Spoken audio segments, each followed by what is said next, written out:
شروع سین سے ہے اور اختتام را پہ ہے، اور سین اور را آپس میں جب مل جائیں تو یہ بن جاتا ہے سرٌ، اور سرٌ کا معنی ہوتا ہے راز، سرٌ کا معنی ہوتا ہے راز، سرٌ کی جمع اسرار ہے، ٹھیک ہے؟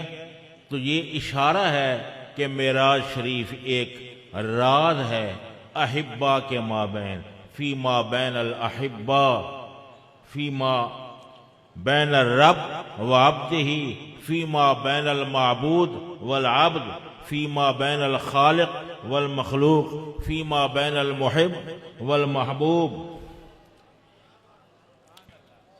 اللہ اور اس کے بندے کے مابین یہ ایک راز ہے، یہ ایک سر ہے، تو پھر اس کو کما حق ہو کوئی بیان نہیں کر سکتا۔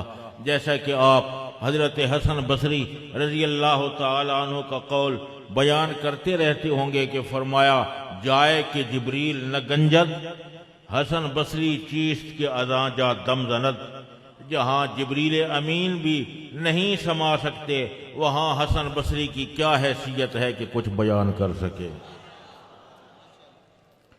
غنچ ما اوہا کے جب چٹکے دنا کے باغ میں، غنچ ما اوہا کے جب چٹکے دنا کے باغ میں، اور بلبلے سدرا تک ان کی بو سے بھی محرم نہیں